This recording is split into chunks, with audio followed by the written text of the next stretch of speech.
2K Show. What is up, 2K crew? It is that time of the week again, and yes, it is you are seeing both of us in the flesh. 2Ks and I are here. We're gonna 2Ks. This is a big deal. This is our first baseball show of the year. Yeah.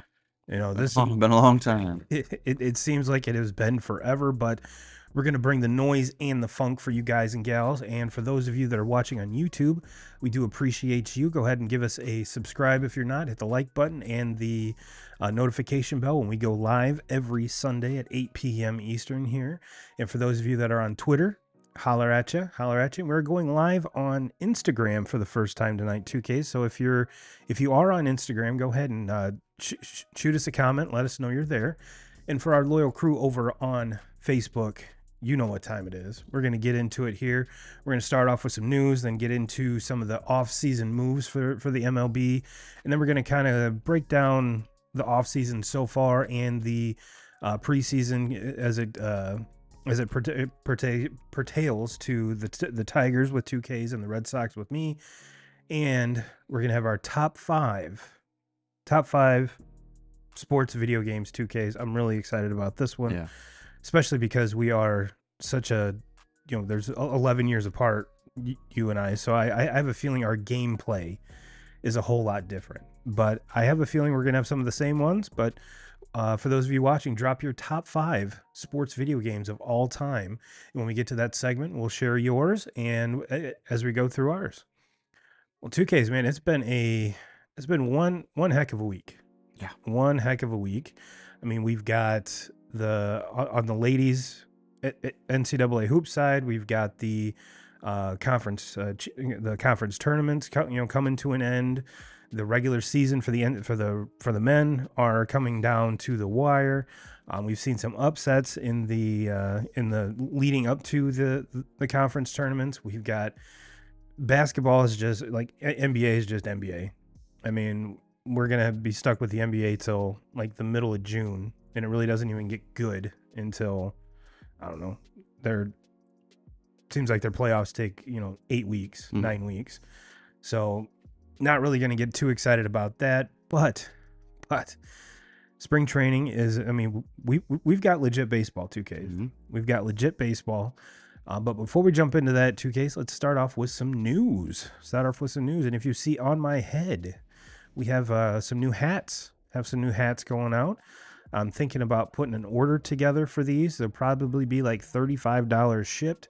But yeah, let me know if you're interested. So if it's worth my time to get these up and running for you guys and gals. But I think they turned out really good. Nice and clean. And we did have someone on the Facebook group, facebook.com/group/2K crew. If you're not a member already, wanted to know our thoughts on the Jake Paul, that's who we decided which Paul this is, right? Mm-hmm. Jake Paul and Mike Tyson fight. And I figured this meme was very appropriate, considering Mike Tyson and Glass Joe from the Mike Tyson's Punch-Out era. I'll be the first to admit, I haven't really watched a whole lot of these Jake Paul fights. Yeah. I know in some of the interviews he's training like a legit boxer, which is awesome, but it doesn't, it seems the best thing I can take away from this is it seems like every time one of these fights are done, like, well, when is he gonna fight a legitimate boxer? Sure. I mean, he's had some celebrity fights, he's had some he's fought old MMA guys, and now he's fighting like a 55-year-old Mike Tyson, which, dude, have you seen some of the videos of him training? Man. Yeah. No, count me out of that. You couldn't pay me enough to step in the ring with a 54, 55. It doesn't matter how old Mike Tyson is. Yeah. Jake Paul's in trouble. Yeah, I mean, it's one of those things, though. Like, do I think Jake Paul is pretty good at what he does? Like, I think he's kind of proved he's all right. I think a lot of it's for show, a lot of it's for money. Sure. I think he pays a lot of these people off to do, and this is what I kind of see in it is, look, Mike Tyson looks really, really good, and what it looks like, but can he can he stand and do that for multiple rounds and for a long and, amount of time and get hit. and yeah, because that's the thing. If he can't land one and potentially knock Paul out really soon, and this fight goes on and into later rounds, then there's a 30-year age difference here. I mean, we can't forget about that, and that's why it's so hard for me to take this Paul kid so seriously, because he's fighting against all of these wash ups and or guys that just never really made it, and not fighting against anybody that's really in the prime of their career or anything like that. And I guess until he does something like that and beats one of these guys on a stage that's not created by them and on by his side, where the money is, where Yeah. look, I'd go in there and take a few hits from this dipshit if he was going to pay me Sure. the kind of money that he's paying on this. So I don't take much of it. I haven't watched any of his fights up to this point. I will continue not to watch any of his fights up to this point. And The good news about this one is if you did want to watch it, it's going to be on Netflix. Netflix, So, right? Yep. and I'm going to go out on a limb and say 90% of everyone walking the earth either has Netflix or has access to it. Right. So at least it's not trying. They're not trying to get a big, huge payday off of a pay-per-view. Which, yeah, I guess that's probably the biggest story to me on it is, are we going to start seeing some of these, we're already seeing the Amazon Prime with the NFL. Are we going to start seeing, is this going to be something that we see normal? Contracts come up with the UFC and, they're in with ESPN at the point, but if contracts come up, are we going to see something with, with Netflix maybe taking on live sports? To me, the only way that I understand there's a lot of apps out there that have the live or not the live television, but TV shows that you can watch at any time, movies that you can watch at any time. But I just don't see those holding up with the big dogs unless you're having live sports. Yeah. If you don't have live sports, I think as we go on into this, I don't know if those apps will stay on the top. And I think too with the NFL and YouTube TV, I think that was a huge step in the right direction to prove that yes, you can do this live on the internet. Right. It doesn't have to be, because that was always the big worry is like, well, tech's going to get in the way and it's going to screw everything up. Right.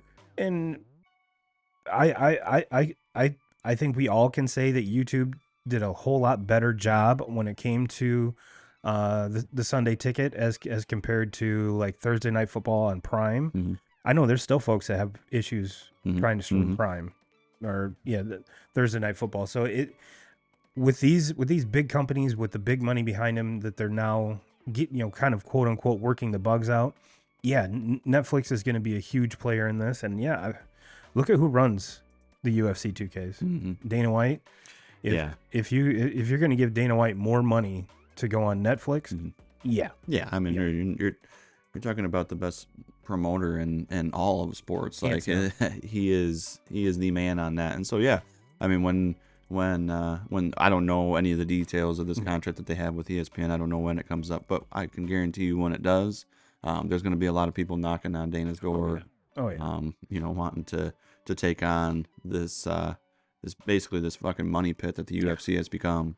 Yeah, and if there's money to be had in anything, Dana White's going to maximize it, hands down. Yeah, I mean, look, it used to be when you were talking about the fighting business, it was boxing over everything. Yeah, and now you don't even hear about. There's no conversation on it. There's no talk about it. The UFC has just, I mean, Dana White and what he's done with this UFC.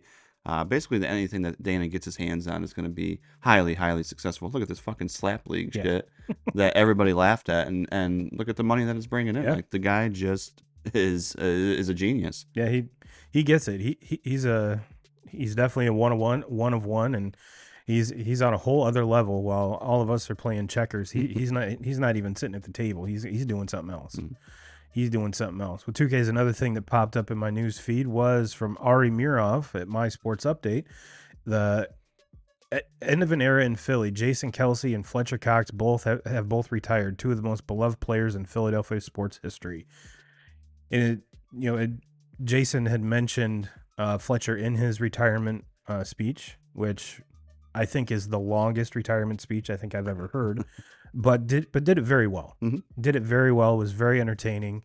I have a feeling you're going to go a whole lot of years before you hear another retirement speech that mentions Nick Foles' dick, amongst other things. But yeah, that was kind of shocking too, Case. I mean, it makes sense, but now the Eagles have some very big holes to fill with both. I mean, Kelsey is a huge hole. And now you're arguably your best defensive lineman as well.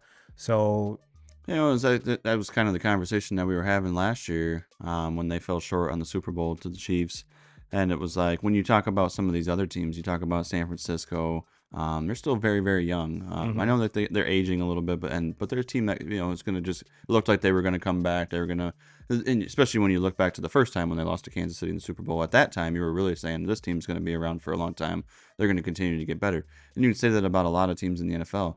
When the Eagles lost that Super Bowl game a couple years ago, right when that game finished up, it was like, man, that might be. yeah. I understand Jalen Hurts very young. They're hopefully they can build something around him to stay on top. But just watching after that game, it was like, man, that defense has got a lot of guys that are aging. They got a lot of contracts that are coming up. They're not the team that you think of like a lot of these other teams in the NFL were like, those guys are not going anywhere for years. Right. This Eagles team, it was going to be hard to keep it together. And now we're seeing it. Contracts are coming up and the guys are going elsewhere. Aging players are retiring. Eagles it's gonna be an uphill battle for them to stay relevant to me, especially. And you also got to look at just the division that they play in. I mean, the Cowboys are always gonna be a good team. Look, I know they can't win in the playoffs, but they're always gonna be good. Jerry Jones is not gonna let a Cowboys team go out there that's not good. No. Washington with a lot of cap space, a lot of obviously gonna take a quarterback in this draft. So they're probably going to be an up-and-coming team, especially with all the cap space that they can have. Giants kind of in the same boat. So new ownership, new coaches, the whole 9 yards. So yeah, it's definitely a division that is. I mean, for the most part, I mean, very rarely do you see a repeat winner. Just goes to show you how deep that division is. But yeah, it's just part of football, and if you ask Jason Kelsey, the center position is already solidified and whoever's backing him up. I mean, hell, he was even in the conversation when they drafted this kid. Sure. So you would think that they're a smarter organization than to just let this go by the wayside. Right. They pretty much have to have a backup plan. Sirianni been begging him with cases of beer for Kegs of beer for the last 2 years to get him to come back. So I think the organization knew that this was going. And then when we start seeing him at the Super Bowl and in the playoff run for the Chiefs, and you start seeing him up in the suites and he's got no shirt on, living his best and life, just smashing beers. Yes. I think at that time it was safe to say, like, Jason's done. Yeah. He's not coming back next year. Yeah. He's done. Like his give a fuck is gone. is gone. He's done. But you know what? That to me, that's the best Jason Kelsey. Right. I mean, and just look at like. Obviously their podcast, obviously, they did the documentary on him. Like, he's become a really big person to where, 3-4 years ago, he hangs it up or doesn't go on to have the fame that he's had here in recent years. Like, we're not even hearing about a retirement speech from this guy. And he's kind of become, like, in the last couple of years, obviously, with help from his brother, with the success of the Eagles, the two of them playing in the Super Bowl last year, the podcast is huge. His brother being with Taylor Swift, like, he's become like a player where just looking around the league, like, everybody's talking about this guy. Everybody loves this guy. And he's a good guy. He's just a good guy, exactly. And I think that he kind of became the NFL's, probably like most popular player. Yeah. Which as an offensive lineman, a center, like that's unheard of. Besides Jeff Saturday, I don't think I can name you another. And one of the Pouncey brothers from Pittsburgh years ago. I mean, Joe Thomas. Yeah. Yeah. But sticking with football, one of the tweets that I wasn't able to put on here is Baker Mayfield re-signs with the Bucs. I think we could kind of see this writing was on the wall once Mike Evans agreed to return. So not a shocker here. Big payday for Baker. And he earned it. Tell you what, he did. I mean, another story. Like, if you look back a couple years, I was like, this guy's just not an NFL quarterback. Yep. Just not going to cut it. And then he finally got out of the, kind of the shit situations that he was in. Obviously, his situation in Cleveland, not great. Hasn't been good for a quarterback in how long? He has this showing out party with the Rams. Yeah. in that game last year at the very end of the season. Gets signed on a Tuesday, starts on a Saved his Thursday, career. I mean, if wins you the look game. at that, you look at that game, it probably saved his career. Mhm. That's the reason why he got a chance. Yeah. And so Tampa gives him a shot. Brady leaves. Tampa gives him a shot. And talk about fucking taking that opportunity and Yep. running with that opportunity. So kudos to him. Yeah. Good on him. But it's an awesome story. Yeah, we talked last week about best college basketball players of all time. Baker Mayfield has to be in the conversation for best college football players of all time, in my opinion. Especially if you hate Ohio State. Yes. Yes. Well, sticking with the NFL 2Ks, kind of a shocker here. Ian Rappaport tweeted out, sources, the Patriots are trading quarterback Mac Jones to the Jaguars for a late round pick. So now this puts him behind Trevor Lawrence. And to me, if Mac Jones was going to be traded, I wouldn't have had the Jags that high up there. Yeah. Trevor Lawrence, I mean, he's been... Look at all the injuries in the league, though, Yeah. to your starting quarterback. I mean, teams are starting to realize that it's kind of the normal now that we're going to see 4 or 5 top quarterbacks, not top quarterbacks, but starting quarterbacks in the league hurt season, majority of the season. We're seeing it a lot. And so I think having a quarterback that, that is serviceable. You don't need a star backup quarterback, but somebody that's been a starter in the league and who's been decent. Yeah. Mac Jones, say what you want. Look at Indy last year. Yeah, I mean, yeah, exactly. And Mac Jones, I mean, he's not great. He's not gonna be a quarterback that's gonna lead teams to Super Bowls and all that, but he's serviceable. Yeah. And in this league, I think that's what you definitely need. So that way, if your Trevor Lawrence has been one that's been a little bit. He's played through a lot of injuries, in his young career. And maybe a guy that is in a season, there's a good possibility he misses a game or two. And so to have somebody that at least the locker room can look at and say, oh, this guy gives us a shot to win, instead of going elsewhere with some of these other guys in the league or other teams that have some of these backup quarterbacks that you've never even fucking heard of. Right. When you roll into a Sunday, the whole locker room's got to think like, man, we don't even have a fucking chance. Right. We got this guy. So at least a little bit of peace of mind having that. As your backup, like, all right, if something happens, we're gonna be without Trevor for a game or two. Like, all right, we got a guy that's won some NFL games, Right. and can get it done. And they were the same draft class, right? Trevor was 1, Mac was like 12. Yeah, that's what I thought. Kind of a weird circumstance, but I mean, was it the same or was there a year apart? Was Trevor? I don't know. I can't remember. But very serviceable backup, like you said, and for a late round pick, I would have expected him to get at least kind of a 4th or 5th round pick instead of. Now, when I hear late rounds, I think 6 or 7. Right. So maybe it is a 5th. I don't know. Well, one other thing of NFL bit of news here. Broncos trading. This is from the NFL's Twitter account. Broncos trading wide receiver Jerry Jeudy to the Browns for a 2024 5th and 6th round pick. The house cleaning in Denver, it continues. I mean, Russ is pretty much cut. He's taking interviews or he's doing meetings in New York and Pittsburgh, and now Jerry Judy's gone, and he's probably like, thank Christ. Yeah. Thank Christ, I am gone. Is it better going to the Browns? I don't know, but well, I mean, I start for him regardless. Sean Payton, when he took that job, you knew it was only going to be a matter of time. He wants his own guys. He's going to go. He's going to get his own guys, and the guy deserves that opportunity. Like, sure, he's won. He's been a winner. He's been a Super Bowl champ. Like, the guy flat out knows how to coach. He knows how to build a team. And Jerry Jeudy has not been very good. No, I mean, like, the situations have not been great as far as the quarterback situation there in Denver, but Russell Wilson's very serviceable. There's a lot of teams in the NFL last year that would have killed to have Russell Wilson as their quarterback, especially with the contract he's signed with the mediocre numbers of Jerry Jeudy throughout his career. Like, doesn't shock me. And then a fresh start, for him maybe is a good thing. In Cleveland already with Amari Cooper. Amari Cooper had a huge year last year, adding another weapon in there, Njoku. There's some weapons on that Cleveland team.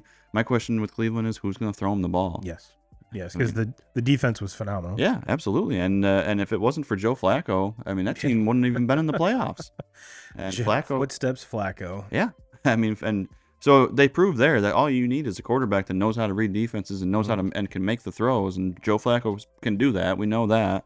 I can't move or the shit. No. But but he can make the throws, and if you have that with those surrounded by those weapons, Jerry Jeudy just adds to that, especially for late round picks. I mean, to me that it was kind of a shock initially, but then it's like, yeah, like I said, the house cleaning in Denver continues, and to be able to get rid of Jeudy before you have to sign him to that, because wide receiver deals are getting bigger and bigger every year.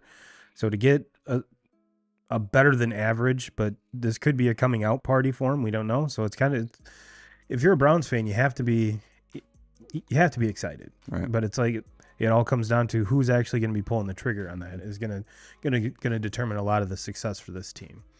One thing before we show the next one, 2Ks, we were talking about it before we went live. One of the reels I posted on Facebook got almost 16,000 views, and it was us last week talking about Caitlin Clark breaking the D1 all-time scoring record. Now, you would have swore that we were standing on a soapbox saying that there is no way that Pistol Pete could beat Caitlin Clark in a one-on-one, and she's a trash player compared to him, and pump the brakes. We were just celebrating what happened. Yeah, we're not saying anything about how bad he is compared to her, and yes, we know there wasn't a 3-point line back then, and if there was, someone went and actually scouted and watched every single point that he would have added like another 1,200 points and did it in fewer games. Even said anything. I never even mentioned. The only thing we mentioned Pistol Pete on was that she broke that record. We never mentioned anything on him playing. Neither one of us ever watched him play. No. And probably the people that were commenting on there never watched him fucking play either. No.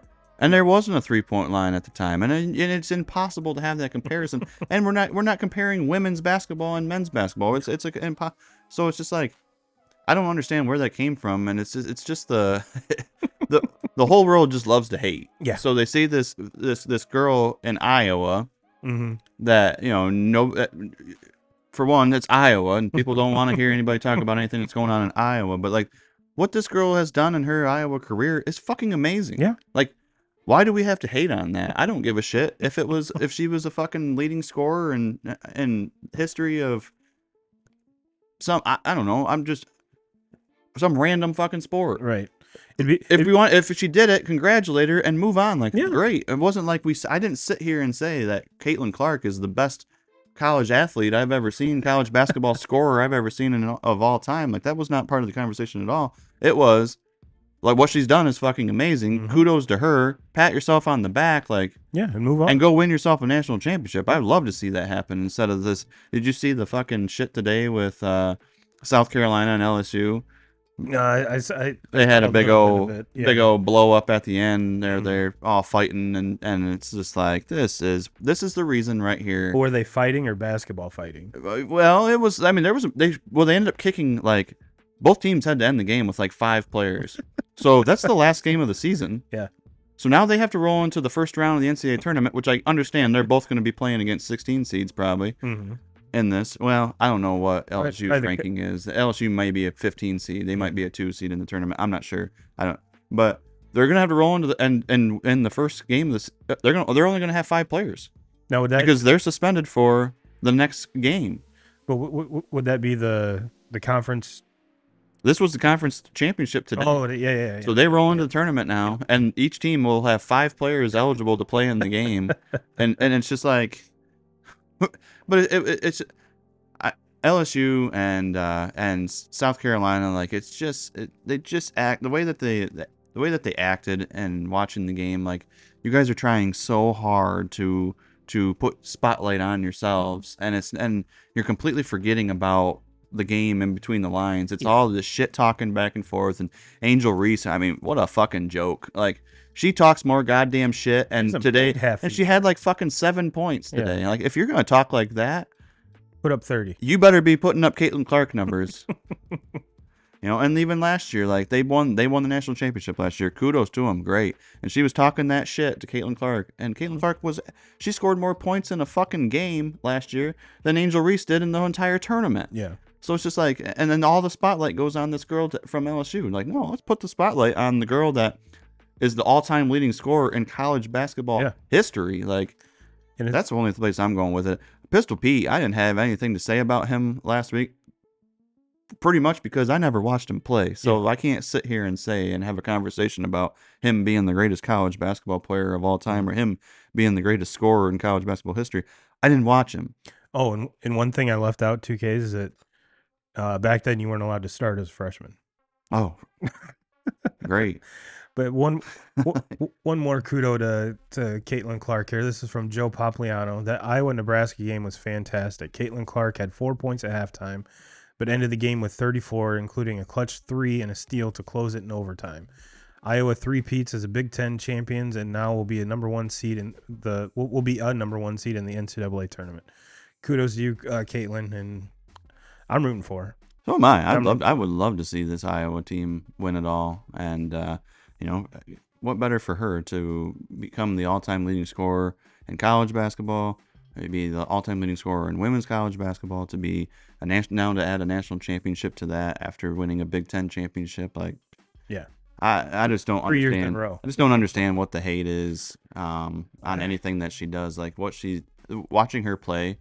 She's incredible. She's got range that you have to pick her up basically as soon as she crosses the half court line, because she's dangerous from everywhere. Like, you're watching, if you're watching the NBA All-Star break this past year, you're seeing Steph Curry shooting with that, I forget her name. I should know it. Nessicary. Yeah, shooting against her. Like, Caitlin Clark's going to be in that conversation here for years. Not like that girl can flat out shoot. So, and she doesn't. And this is taking nothing away from the way women shoot a basketball, but her form looks more like a guy, where it's more of a pull up and a follow through rather than a push. And I honestly think that's one of the reasons she's so successful, is because she shoots more traditionally rather than kind of adjusted like a girl. We spent 5 minutes on this. I wonder if we'll get some more heat this week about about it. You know what? If that's what I've come to find out, is if you find something that triggers people and they get mad and actually comment on it, that means you made it. Oh, for sure. So and it garnered 16,000 views. Yeah. So that's what all these keyboard warriors are best at, is rage. They just wanna rage out on their laptop or on their phone and type some shit up, and that's what they live for.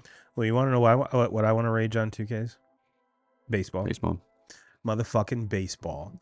And I want, but before we kind of dive into kind of the major moves of the offseason, I did pick some tweets out here that are highlighting some of the up and coming studs. But I wanted to get your take on this, 2Ks, as far as the this is from MLB on Twitter. The top farm systems in baseball as determined by MLB Pipeline. Number 1, Orioles. Shockingly, number 2, the Cubs. And, well, I guess 2 with the Orioles, considering it seems like all of their prospects are playing in the show already. Just goes to show you how deep that farm system really is with the Orioles. And the craziest thing with the Orioles is the best one out of all of them we haven't seen yet. Yeah. We're going to see them this year. Yeah. And Cubs, number 2, Brewers 3, Padres 4. 2Ks, your Tigers are 5, which you got to be pretty pumped about that.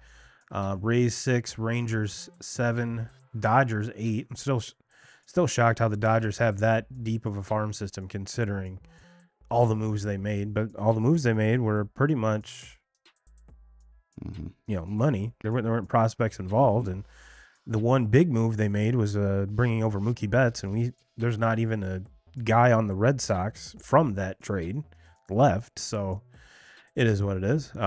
Pirates 9, Reds 10. I'd be interested to see where the Red Sox rank in that, because the Red Sox have a very deep farm system as well.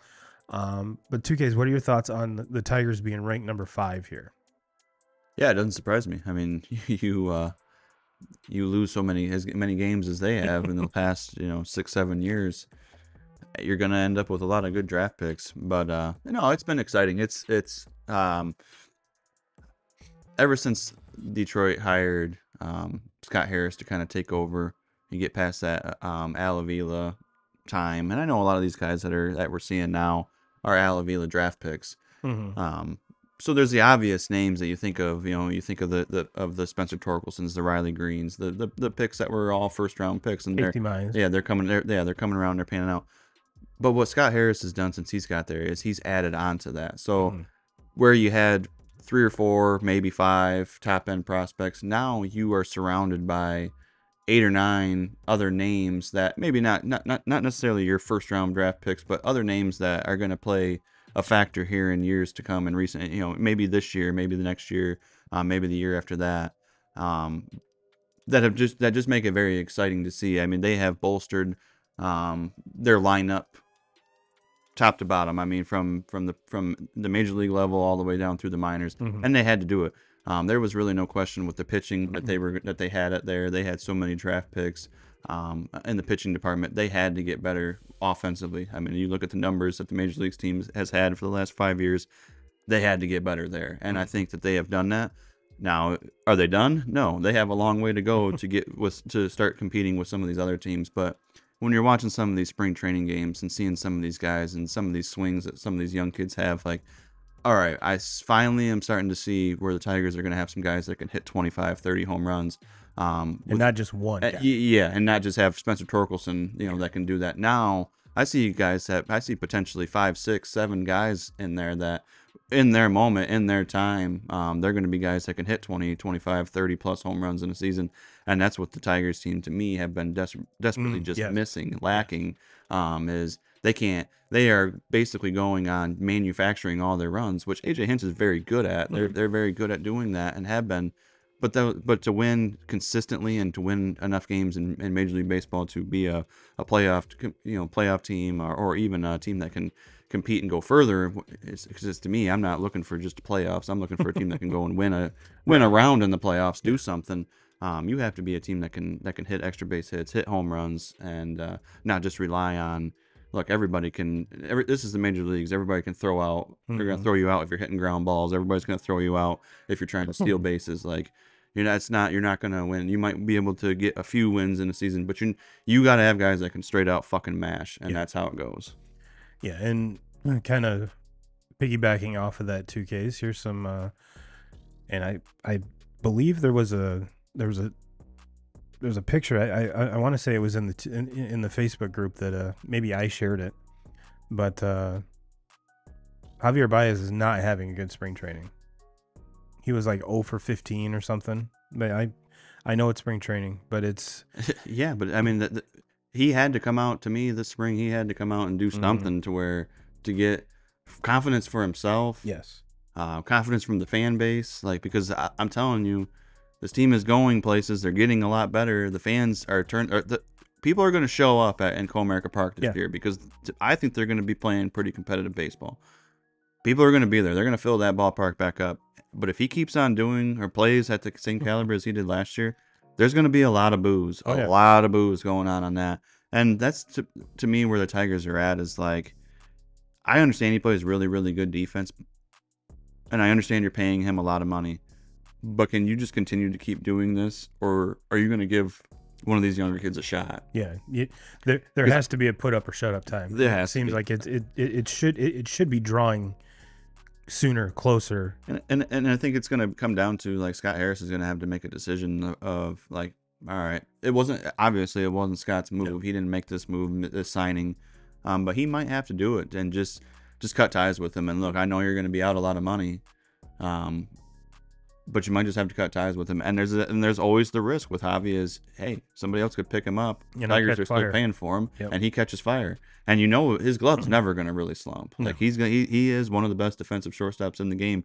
Makes incredible plays. Sometimes doesn't make the easy plays, but makes incredible plays. And I mean, and defensively, like, I can't say a bad thing about him. And that's why, for me personally, like, there's no question he's going to be my starting shortstop at the beginning of the season. But I'm saying, if you get a few months into this, and say one of these kids, I look like the Creedler kid, and who's going to probably start in Toledo, like, if he's hitting, down there, you have to give him a look, especially if the Tigers are playing competitive baseball and have a shot. You have to just kind of take your lump with Baez and move on and give one of these other guys a chance. But that's the one thing, like, that's the position that the Tigers, just from top to bottom, are lacking so much at, is having that shortstop. I feel like they have a lot of up and coming outfielders. I feel like they have a lot of up and coming guys in the corner positions in the infield, but it's that shortstop position that they tried to create their kid last year, and he couldn't do shit. And well, if they would have traded for Mookie Betts, he could have played shortstop for you, because that's exactly where he's playing it for the Dodgers right now. you imagine if Detroit though, and instead of Baez, they go with Seager. Oh my God. Or even Correa. Yeah, I mean, I'd take about the only one that's kind of is the one that Boston ended up with. That's kind of the only one that you can kind of chalk up as they basically both have been a wash, because they both have been very disappointing to this time. Now one's been hurt a lot, and the other one's been healthy. But Trevor Story. Yeah.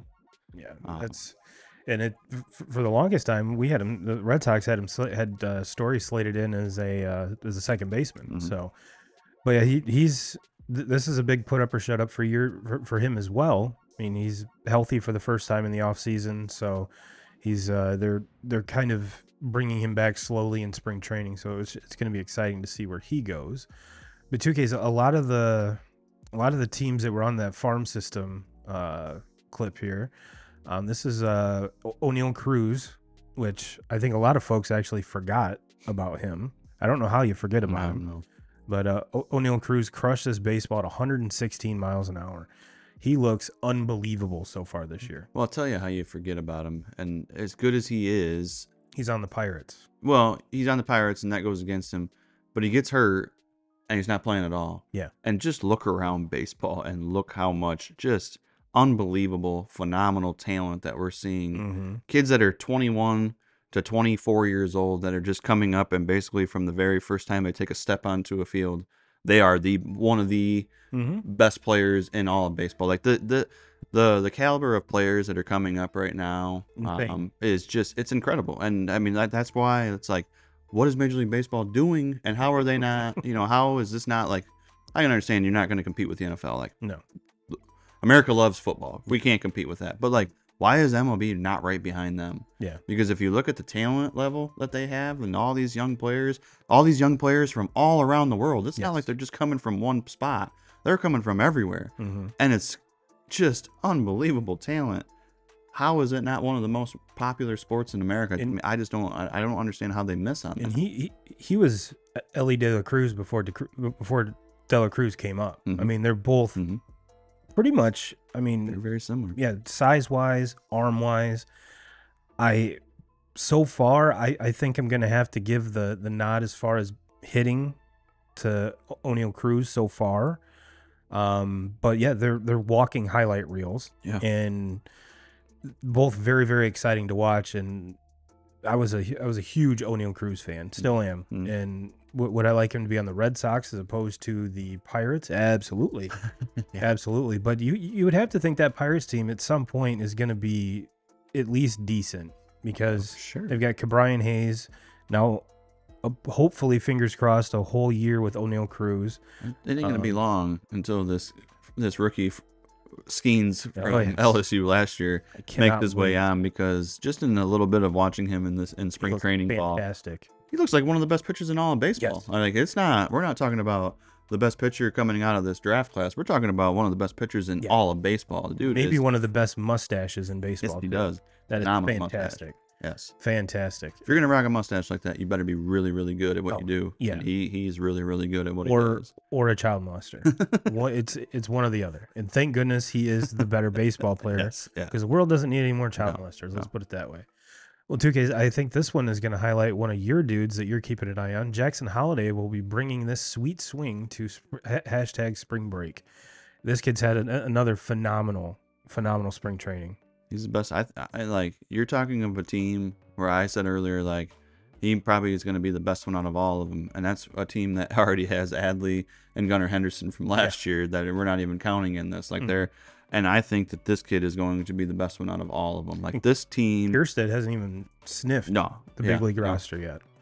Like, this team is going to be so much fun to watch. I hope that they can keep it all together, because you know when you think of AL East, you're thinking of the Yankees, you're thinking of Boston, you're thinking of those teams that go out and they're not afraid to spend money about every offseason and buy what they want. The Red Sox are. Red Sox, they kind of changed ways a little bit, but when you think of the Reds, I personally, when I think of the Red Sox, I think of the days of Sure. when they were competing with the Yankees every year. Manny and Poppy. Yes, yes. Yeah. And so now you're thinking of this team, this Baltimore team that they've done this all themselves. Like there's no trades that they've They have made. new There's nothing they have trade new like ownership too, which is yes, huge. yes. Which they go out and trade for Corbin Burns, which prior to that the old owner would not have done right, that. right. And it's going to be pivotal because the old ownership did not like to spend money. Mm-hmm.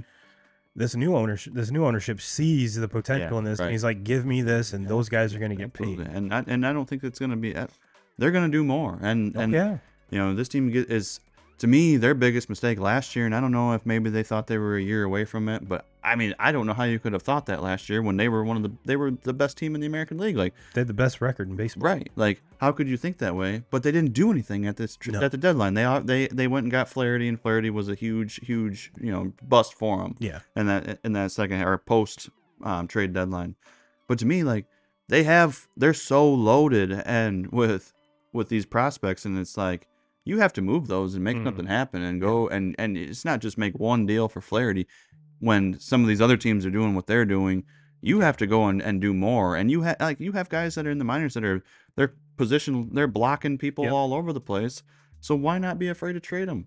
I'm probably saying this and going on because I really wanted them to trade one of their guys to Detroit and take on Erod. Yeah. And they didn't do it. But like if you look back on it, I bet Baltimore they have to sit there after they get knocked out of the playoffs and be like, "Fuck, Erod would have helped us. Yep. Maybe we should have got that done." Because Erod, a fucking World Series champion, a guy that's pitched in a lot of postseason games, has the success. He's been a number one, right? Like he would have been a really good guy to add to that team, in my opinion, and would have cleared that trade. He would have been okay with going to the east side. He won't go to the west side until even though he signs. Yeah. Fuck him. I hope he has a lot of issues with. I hope he has no command this year. I would never wish injury on anybody. No, but I just hope that he walks everybody he faces. Can't find the strike zone. Yeah. Gets the yips. Fuck him. Well, 2K is another big acquisition in the offseason, and one that was kind of heartbreaking to both me and you, was the Yankees acquiring Juan Soto. This is from Foul Territory at Foul Territory TV on Twitter. Juan Soto's fourth home run of the spring was an absolute nuke. And if you look at this one, he's 10, and this was as of today. This was about, I grabbed this tweet about 3 o'clock this afternoon. He's 10 for 20, 4 home runs, 2 doubles, 3 walks, and an 1828 OPS. That's pretty good. Yeah. That's pretty good. And considering it's kind of historically, I guess you could say, historically, these Latin players, they really don't get going until the weather heats up. And for him to get this kind of a start is scary because if you look at his last year in Washington and then the couple his time in San Diego, it didn't seem like he kind of had it. It seemed like he was being too patient, and now hitting 500 with 4 bombs. I mean, he has 10 hits and 4 of them are home runs. Yeah. That's a pretty good clip. And him being a left-handed stick and going to Yankee Stadium this year makes me sick. Yeah. He's free agent after this year. I mean, I made this move and he went to the Yankees, and I was like, fuck, because he's my favorite player in the game. Like, if there was anybody that I would want to see, the Tigers go out and just spend buco amount of money on in this offseason, it would be him. Yeah. So when he went to the Yankees, I was like, fuck. Well, he could have went anywhere except the Yankees or the Dodgers. Right. But then I was like, well, he only has to play 1 year there, and then he's obviously going to test the market, because he might end up with the Yankees, but he would, in my opinion, it would be a very dumb move on him not to test the market and see. They even let Aaron Judge, because this is going to be. I don't think he's not going to break Shohei numbers. No. He's going to be in Shohei's. He's going to be in between that Trout. Yeah. And those Shohei numbers. He's going to, and I think he'll be closer to Shohei than he is that 400 and some million. He's going to be closer to the 7. I think he'll fall somewhere in the upper 5s, low 6s. 24? Yes. Baffling. So I think the money's. That's why I think it's obvious he has to, unless the Yankees are just gonna fucking throw something huge out there. He's gonna test the market. Here's a blank check. Yeah. But God, I think he's gonna hit so many home runs in New York that it's just gonna kind of tie his hands. Like, why the fuck would I leave here? if they're going to pay me this amount of money, like I'm going to go on and I'm just going to hit 50, 60 home runs every year in this ballpark. With Aaron Judge batting behind me. Right. Yeah. Right. Yeah, it's the only thing that the Yankees really didn't go out and kind of address was their pitching, which the pitching was kind of we saw Aaron Judge stay healthy for the vast majority of the season. Stanton, who knows how many games he's going to play, and Rizzo had a very shaky season. So if bringing in Soto is going to solidify that lineup hands down. There's not a single team in baseball that if you told them that you're going to get Juan Soto, they wouldn't be super pumped up. But it's to me, it's the pitching. The pitching. I mean, Carlos Rodon was, littered with injuries all year, and when he was right, really didn't pitch all that great.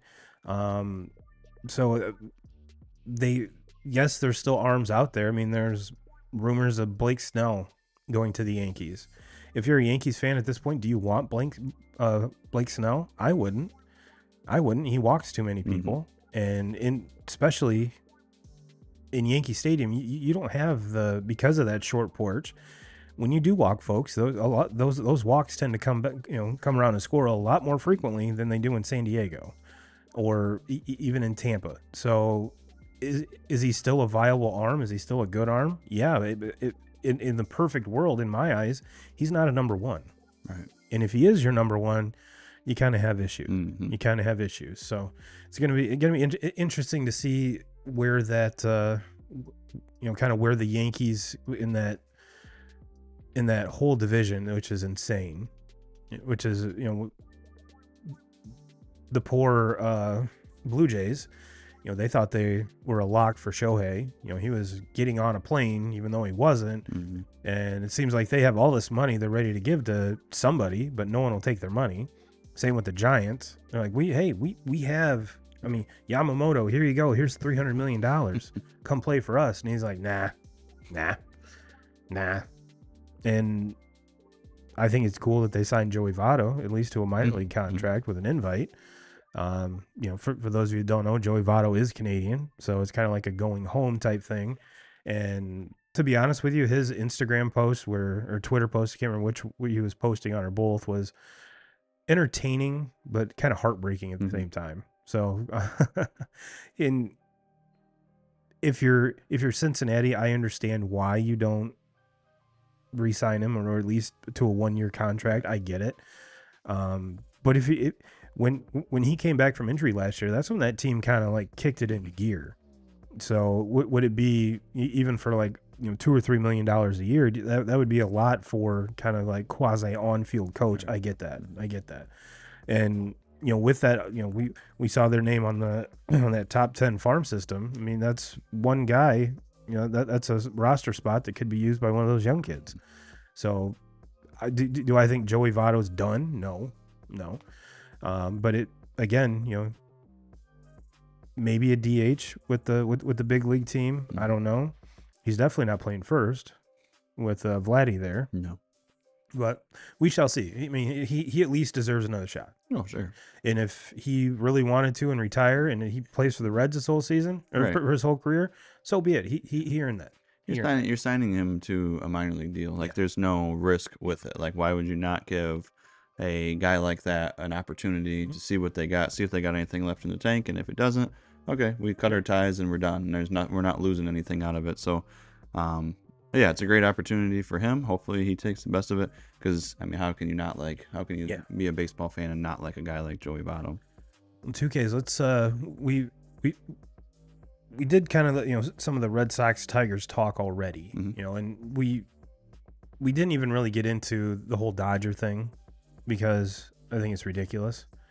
But one thing I do want to highlight before we move on to the Tigers Red Sox breakdown is if you're any kind of a betting person, the Dodgers have given you probably the best and easiest parlay to hit in all of sports. And I will be taking this the vast amount of days, is 2+ total bases for Mookie Betts, Shohei, and Freddie Freeman. Yeah. Parlay that together every day. Yeah. every day. I guarantee you, if you put a unit on it every day, I guarantee by All-Star break, you're up at least 30, 40 units. Yeah. Yeah, it's incredible. I don't even know how you. How do you pitch that? I don't know. I don't I know. and Take your licks and just don't allow anybody else on base. yeah, Like I I guess. don't know what you do against it. Like, um, it's incredible. It's an Yeah. incredible offense. Yeah, and again with them, it's going to be the pitching. You know, they brought back Clayton Kershaw, which I think everyone kind of thought was going to happen, but now we're getting. You know, I saw something that Walker Buehler isn't ready for the opening day. Still might be a month or two away from coming back. So, and for those of you on the over on the Facebook side, we just dropped Facebook, so we're gonna keep rolling anyways. But yeah, it's they they got Yamamoto. I get that. Have we seen him? Have we seen him pitch in the major leagues? Not really. We saw him pitch in the World Baseball Classic, and he comes with a lot of accolades that are fantastic and rarely achieved in Japan. I mean, he's got three of like the Japanese version of the Cy Young, and one of the caveats to that is they don't, if there's not someone that they think is worthy of it, they just don't give it out that year. So was he worth the $300 million? Absolutely, I think so. But it's still it's a big gamble. We've seen highly successful pitchers from Japan come over, and we've seen some flops. Now, am I saying he's Daisuke Matsuzaka? No, because we honestly don't know. Is he going to be Shohei? I don't know. But is he going to be a number one? I think so. And with that, you're not asking Clayton Kershaw to be a number one, right? So, is it? And I do think that offense is going to bail out the pitching when it needs to. So maybe it's a good thing they didn't get. Oh, and they got Tyler Glass now. Totally forgot about him. Totally. I mean, so yeah, they did address pitching. I'm an asshole. Never mind. But yeah, 2K crew, that is your hot take bet of the week. There, just pound it every day. Well, 2K's your Tigers spent more in the offseason than my Red Sox did. And to say that really isn't bragging by any means. No, I mean, it wasn't like they didn't spend big. No. And everything, if you look across the board, is basically a bunch of 1-year deals, Yep. a bunch of, and I kind of like it because we've talked so many times about how much better this next free agent class is than this class, and I think for a lot of the Tigers, they have a lot of guys coming up. A lot of these guys we talked about earlier in the minors that kind of on their prove it years. Like let's give them an opportunity. Let's see what they can do. And find out which ones are real and which ones are maybe not going to be guys that are going to be able to help this team win in years to come. And so they're not going to hold guys back. They're going to allow them to play. And then at that same time, Scott Harris kind of went out and grabbed guys that they're signing these 1-year prove it deals. Like Jack Flaherty's trying to stay relevant. He wants to have a better season in a 1-year deal than probably more than what maybe than what the Tigers want to have, just because this is a huge year for him. He comes out, pitches really, really well. He's a guy that maybe is signing one of these big deals. I mean, we see what pitchers are making in the free agent market. If he has a really good season, he can get himself a 3, 4, 5-year contract and make a lot of fucking money on this. So could make out to be a really good deal for them. And then they got their bullpen even better. The additions of Shelby Miller and having a brain fart on the other one that they got. He was with them a couple years ago and they ended up moving him. But another very solid arm in the bullpen. So their bullpen is which I thought was probably their strong point. Yeah. Has been the last couple of years. Yeah. I think they're going to be even better. In all honesty, could possibly be one of the best bullpens in Major League Baseball. Starting pitching is very, very deep. I mean, look, you're going to have guys like Matt Manning and Casey Mize basically competing against each other for that 5th spot in the rotation. Like when is Mize due back? Drake Skubal, he's pitching now. He's good to go. I mean, they probably are going to ease him in. Sure. But like Skubal is he's the ace. He's going to be the guy that gets the ball at the beginning. Jack Flaherty's going to be one of those. Kenta Maeda is going to be one of those. And then you look at you have Matt Manning. You have Reese Olson from last season who had such a good year. I have to say that at this point, Reese Olson's probably in Mm-hmm. just because of everything that he did last year. And then you have Mize coming back off of injury. Matt Manning, who's been kind of up and down this entire time, but still Mm-hmm. very, very young. And then you have other, throw out other names. Joey Wentz is a name who's had a really rough season last year, but has had a really good spring.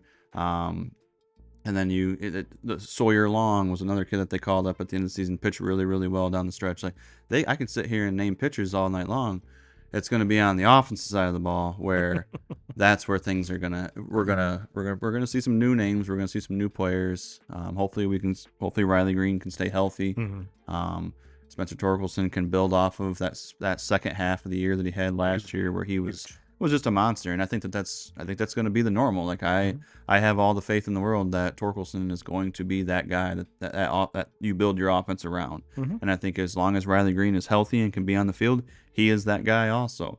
And then this year you're going to see they're going to give the Colt Keith. He's going to get every opportunity to be their everyday second baseman. And he deserves it. He batted over 300 last year in the minors. He can hit for power. He's good defensively. Like he's going to get every opportunity to run with that, and I expect him to do that. And then you look at other Kerry Carpenter, another one that kind of come out of nowhere last year, should be really good. I see him probably being the guy that DHs the most, in that lineup this year. They had a guy like Mark Canha, been good, kind of a played all over the place and different teams, but I think he'll play a lot of the outfield. He's a guy that's a perfect Scott Harris guy, though, that just gets on base. He takes Mm-hmm. a lot of walks, so I like that part about it. Like, there's a lot of things I really, really like with this team, and I don't see any reason why they can't compete and win, and even win that division, Mm-hmm. which it says over the years has not been, especially in recent years, has not been a very good division. No, and that was going to be my biggest differentiator between the Red Sox season Right.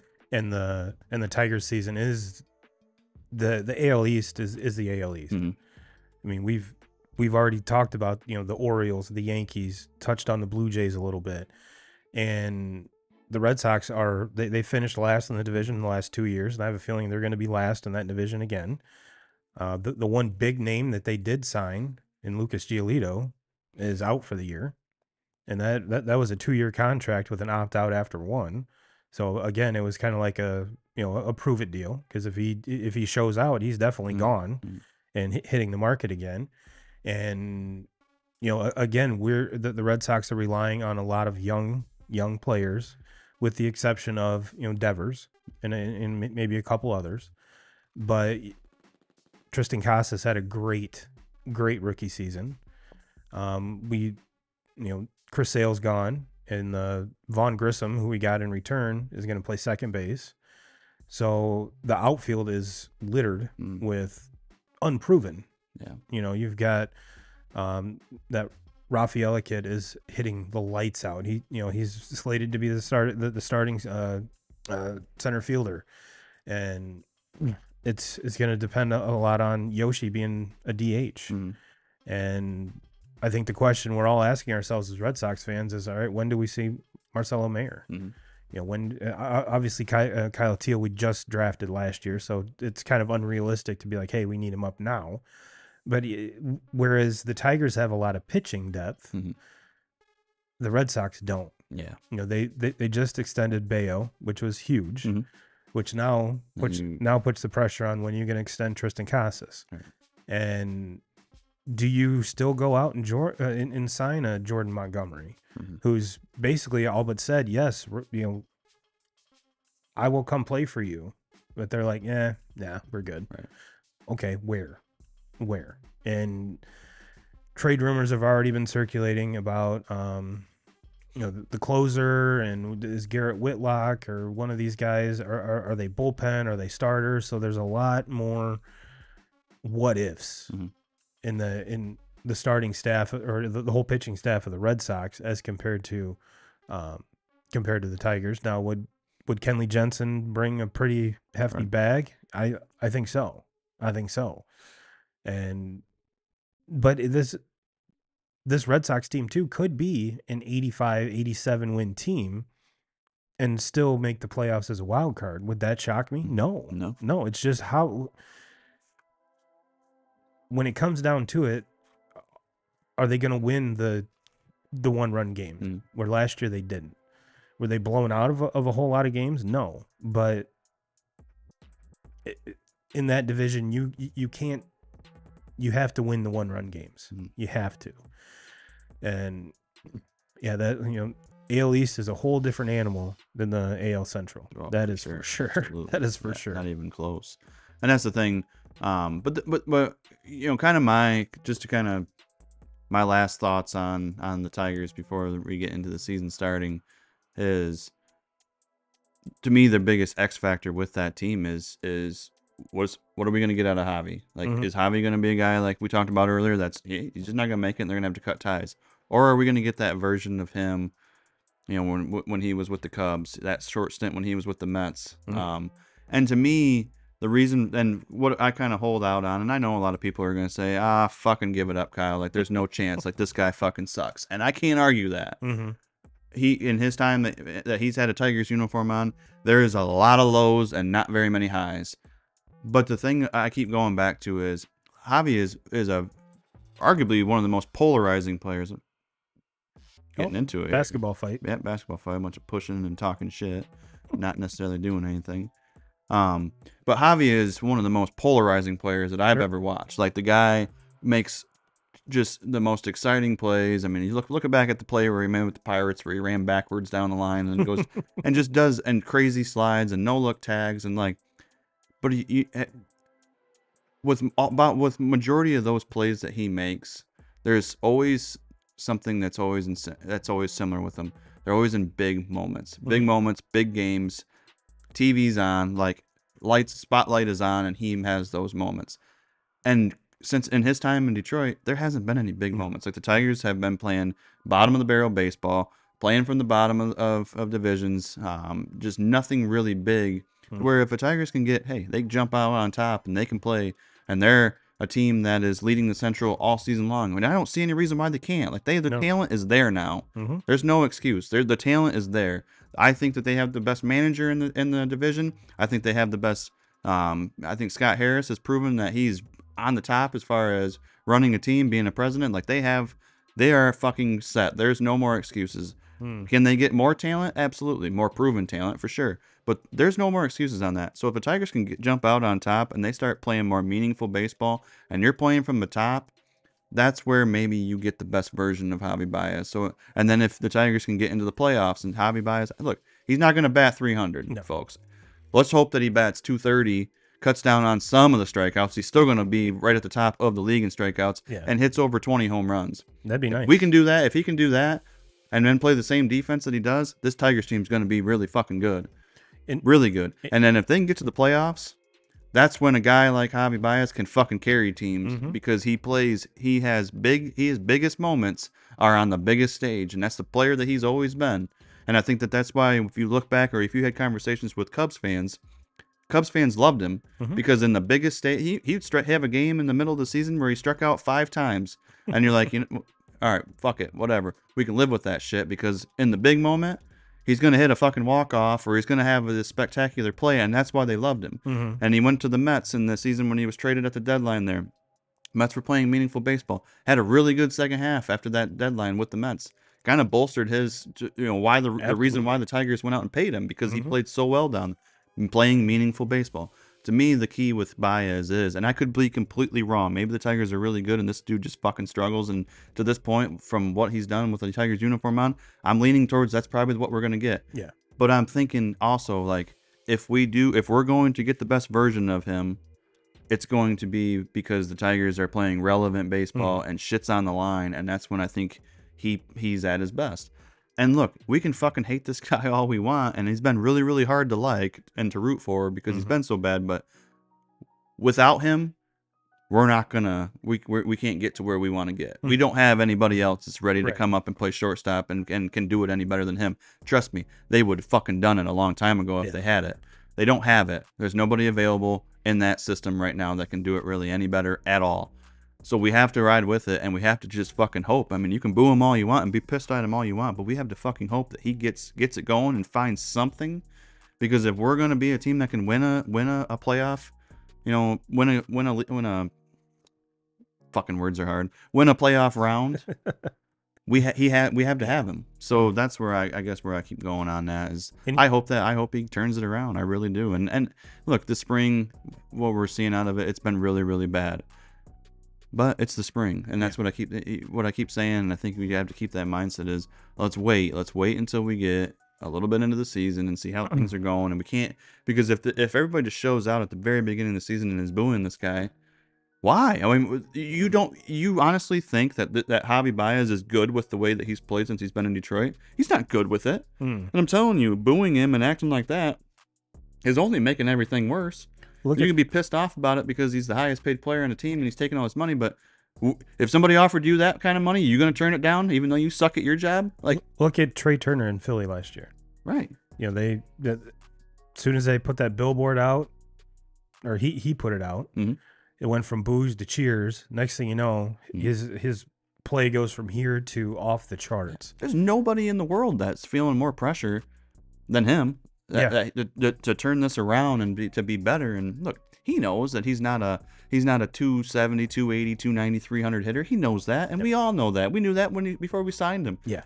We just thought we're going to see the Javi Baez that can hit 25, 30 home runs, make spectacular plays in the field, which he has done. He's been able to do that, but he has done nothing at the plate, and he strikes out all the time, and he's never on base, and we just don't see it. And then he gets on base and he makes stupid fucking boneheaded decisions on the bases. Yep. But he's a fucking mental head case because he can't get anything. He hasn't been able to do what he's done his entire life since he's put on this uniform. And booing the guy isn't going to make anything different. To me, why fucking hate on him? Why not? I'd fucking cheer him on all I can, because I want to see him do well, because the only way the Tigers can peak is if he's doing well. Yeah. Yeah. He also reminds me a lot of Alfonso Soriano, and both approach wise, swing wise, and like you mentioned, when the lights are the brightest, they show up. They show up. Well, 2Ks, let's jump into our top 5. This week we're doing top 5 sports, top 5 sports video games of all time. And do you have your list ready, 2Ks? I do. You're just doing like the video games, not the year of the game, because I mean most of these sports games, are we doing breaking it down to the exact year? I did the exact year. Okay. All right. I can make that happen. All right. Do you want to go first? I'll have you go first so I can think on years. I have a pretty good idea of what I want already, but all right. Start off and I'm going to say this is all across the board. I mean, let's see. Yeah, there isn't a single sport that's represented twice on my list. And ironically enough, the one that, oh yeah, never mind. Yeah, there's all different sports here. All different sports. Start off with number 5, a classic 2Ks, Mike Tyson's Punch-Out. Now, a lot of folks really wouldn't think to put that in a top 5 sports video game of all time, but I cannot tell you the hours and hours and hours I spent playing that as a kid on the old school NES, and now with these emulators and stuff that you can buy, still play it, and still get my ass kicked by Mike Tyson every single time. But impossible to beat. I don't care what anyone says, impossible to beat. But yeah, my number 5, Mike Tyson's Punch-Out, absolute classic. And we had the meme, which kind of ties it all together, 2Ks. My number 4, the old school OG NFL Blitz. I want to say that was for the PlayStation. We used to play that game nonstop, and the PlayStation would actually overheat. So we'd have to shut it off, let it cool down. And one of the hacks that I found with that game was, because everyone every football game, everyone loves to throw the ball. But that game, kind of one of the hacks was if you ran the ball, no one really knew how to defend the run because they're all defending the pass. So you could make, I want to say it was that year, if you were the If you're the Titans or the Titans, you were the shit with Eddie George. Mm-hmm. Yeah, that was awesome. That was awesome. Number 3, I'm going. Let's go 2005 MVP baseball. That was with Manny Ramirez on the cover. That was, if I remember right, it was the first video game where you had Manny and Big Papi back to back, and you could make the most ridiculous trades on this game. I remember trading for Ken Griffey Jr. and just would literally hit out of the nine batters, I would have 6 or 7 home runs every time through the order. Like, it was ridiculous, but it was a lot of fun, and to me it was like the that next step when it came to baseball games. That was, I mean, it's an iconic baseball game. Loved every minute of it. My number 2, and I can't remember the year on this, but I think this is the one. You're going to correct me if I'm wrong. 04 Tiger Woods. Was it 04 or 05? I think it was 05. Because I have 05 on my list. Yeah, that was 04 and 05 both were. That was when they were at their best. Yeah. Yes. Yeah. Now, if I remember correctly, this was the first sports game I played online. And you could play tournaments online. You could play live tournaments. And it was before the whole, you'd have to pay to unlock courses. And that's kind of when I got out of it. I mean, this is getting ridiculous. I can understand going through the game and unlocking these, but I'm not paying $70 for a video game and then have to pay more and more and more to unlock to unlock shit. No, not about it. Not about it. But yeah, that 04 and 05 were unbelievable. Customize I think it was the first time you could customize your golfer too, which was dope, which is awesome. And number 1, the OG NBA Jam. He's on fire. He's heating up. And you could put in the codes to get Bill Clinton and all the other cool characters and shit. That was awesome. And then you could dunk from like half court. I mean, it was a whole lot of fun. And that was one game you might see that's off my list is I've never really been a Madden guy. Mm-hmm. Never really been a Madden guy. I think it's because all my friends were so much better than me. I'm like, fuck this game. You guys are too good at this game. It's not even fun to play. That's why Blitz, I was into that because no one really played it. Everyone played Madden. Mm-hmm. So I was like, I kind of have a chance at this game. But yeah, no Maddens on my list. So 2Ks, what is your number 5? So mine are a lot newer. I don't hardly have any of the older games. My first one, and a lot of them too, some of these newer games, they're games that are year in, year out, year out. So it's just the year changes. So those ones I didn't necessarily pick a year because they're all good. They're always basically the same game, just new rosters. So so with some of them you're gonna see I just picked whoever my favorite cover athlete was or something like that for the certain year.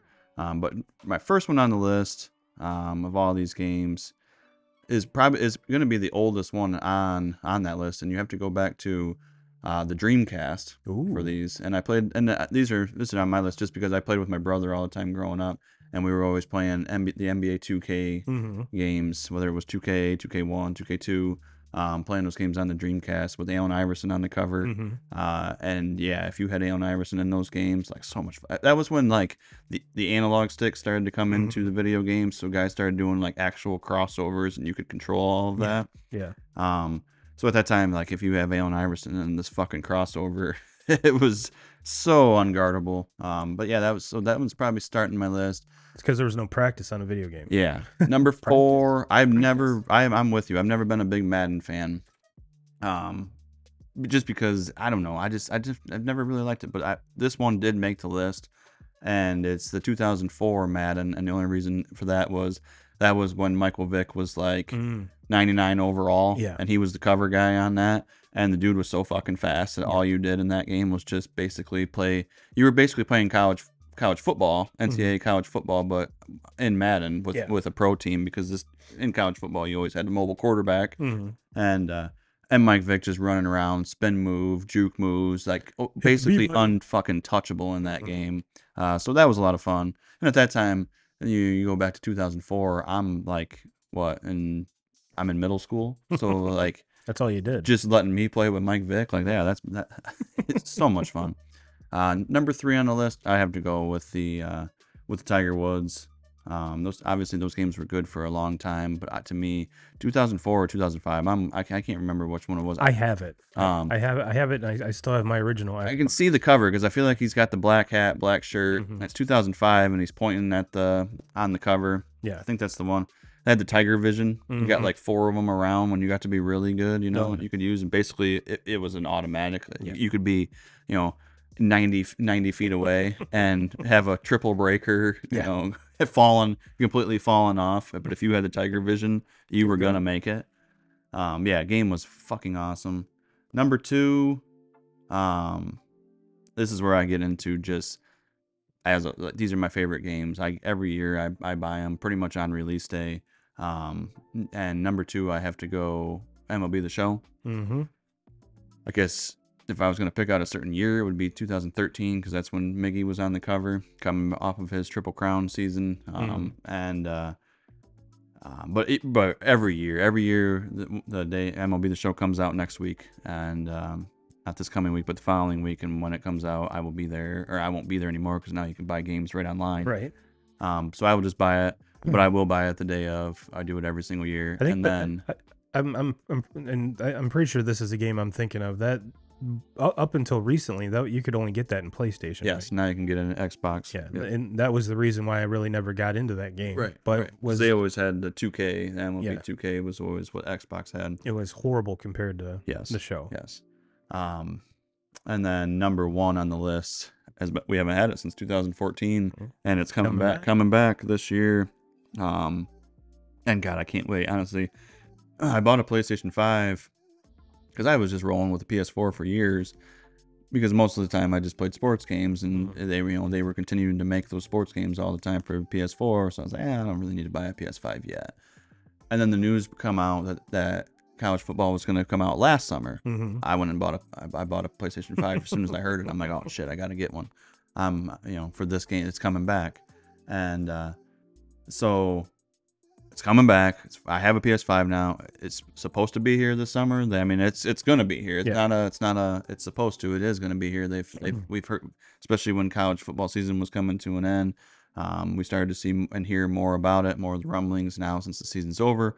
We're starting to hear more on it. We've actually I saw a commercial on it. I don't remember when it was. And there's kind of a lot of outrage already surrounding this game, and hasn't even come out yet because Arch Manning said, I don't want to be in it. Right. Which, and what a douche. They're going to pay you $600. That's the thing. Like, just give the people what they fucking want. Like, and you're butthurt because you've been. What are you, butthurt because you've been there for 2 years now and you can't nobody's seen you play yet? Like, I just, to me, like, what are you trying to do? What are you trying to accomplish when you're like, I don't want to be in a game? No, according to it's either his sources or him. He doesn't want to be in it because he's going to be playing it more, and he wants to focus on football. That's so stupid. I think it's done. It is. It's stupid. Now, what? He doesn't want to play it because when he turns it on, he's not going to be the starter. Now, what the internet is clamoring about is, are you going to be able to make Arch Manning in the game? Because the developers could be like, when you put in Manning, could be like, this player's unavailable. Sure. So that's kind of the clamoring. Either people are upset because he's not in it. I mean, we've seen it in all games nowadays. You can create whatever lineup you want. You can create and you can import rosters on all across the board. And but it's just like I guess I just don't understand it. I don't get it why you want it.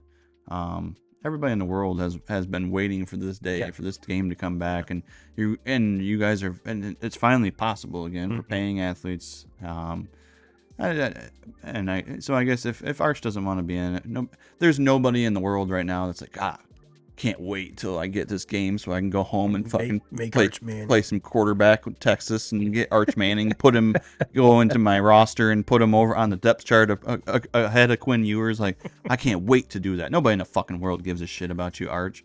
So, No, so getting back to it, like, and if I'm done talking about that shit. I can't wait for the game to come out. There's so many people across the world that can't wait for this day. Can't wait to see the recruiting thing. Obviously, with all the changes we've seen with these kids being paid now, how the NIL thing is going to work in the game. How is the transfer portal going to work in the game? True. A lot of things that we didn't see back in 2014. The last time we played this game. But if I'm going back to like picking my favorite one of college, I got to go 2004. Reggie Bush coming off that Heisman year and playing with Reggie Bush in that game. I mean, you thought Mike Vick was fucking good. Reggie Bush in 2004 NCAA 2000, that dude was untouchable. The cheat code. Yeah, those I do remember playing some of those games. That was pretty awesome. And now, yeah, I mean, hell, my two boys are really excited for that game to come out. So I think it's going to be good for everybody. And I think I'm pretty sure it's EA Sports, right? That it's got that. So yeah, they if you don't have, you should probably invest and you probably get some shares in EA. And the thing is, like, there's never been more spotlight on a sports game, video game, and so and they've had so much time to prepare for this, get this ready, and kind of get this polished up, and I'm expecting big things, and I know the rest of the world is expecting big things with this. Like, hopefully, I just hope it doesn't suck. It doesn't suck. It doesn't bust. Hopefully, it's not just a fucking knockoff Madden with different rosters. Like, they have to. I really hope that they, have some different features that we haven't seen in football games before. Well, Kirk Herbstreit's going to be the voice of it, so that's pretty awesome. Yes, that's pretty awesome.